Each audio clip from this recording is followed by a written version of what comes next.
मोहित, पिछले कुछ दिनों में हमने देखा है कि दुनिया भर की जो इकोनॉमीज हैं वो ब्याज दरों में बढ़ोतरी कर रही है, इंक्लूडिंग आवर ओन इकोनॉमी। लेकिन हर एक कंट्री का जो ब्याज दर और जो महंगाई दर का जो दायरा है, जो बीच की जो गैप है, वो काफी ज्यादा इंपॉर्टेंट है समझना कि किस रियल रेट पर हैं हम, जिसमें भारत की स्थिति बाकी देशों के मुकाबले काफी ज्यादा बेहतर नजर आती है एज कंपेयर टू यूएस हो गया, जो कि एक बार फिर से ब्याज दरों में बढ़ोतरी कर चुका है। बैंक ऑफ इंग्लैंड ने ब्याज दरों में बढ़ोतरी की है। रूस ने अभी अभी ब्याज दरों में बढ़ोतरी का ऐलान किया है। यूरोपीय मार्केट में अभी भी एक बहुत बड़ा गैप है, मतलब 1.5% के इंटरेस्ट रेट पर है वो, और उनकी इन्फ्लेशन 10% पर है। तो कितना बड़ा अभी उनका गैप है between interest rate and inflation.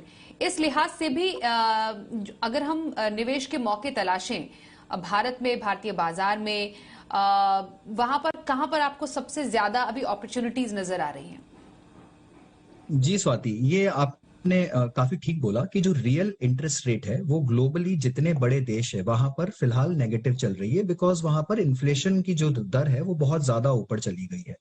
तो अगर आप यूएस मार्केट को ही लीजिए तो वहां पर जो फेड फंड्स रेट है वो 3.75 से 4% है अभी।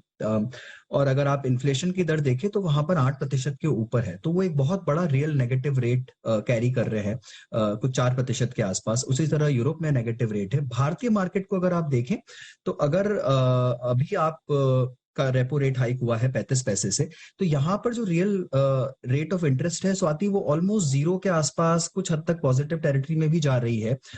या फिर आप देख लीजिए कि अगर आपका जो एक साल की आपकी जो इन्फ्लेशन की दर है वो फिलहाल 6.5 से 7.5% के बीच में चल रही है, और उसी को देखते हुए अगर आप रियल रेट देखें तो भारतीय मार्केट में ऑलमोस्ट फ्लैटिश है या फिर हल्का सा नेगेटिव रह गया है।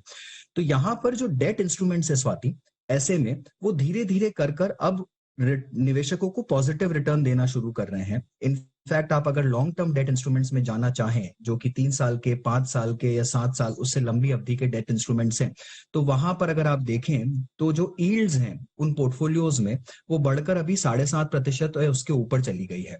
तो अगर आप उस अवधि के हिसाब से इन्वेस्ट कर रहे हैं तो यहाँ पर इन्वेस्टर्स को रियल कैरी मिल रहा है, यानी कि वो इन्फ्लेशन की दर को बीट कर पा रहे हैं। और किसी भी निवेश का सबसे बड़ा लक्ष्य या सबसे बड़ा आधार वही होता है, डेट निवेश का, खास करके, कि आप इन्फ्लेशन को बीट कर रहे हैं कि नहीं कर रहे हैं। और दूसरी तरफ आप अगर इक्विटी मार्केट के रिटर्न देखें तो वो भी इन्फ्लेशन को काफी अच्छी तरीके से बीट कर रहे हैं यहाँ पर, खासतौर से भारतीय बाजार में।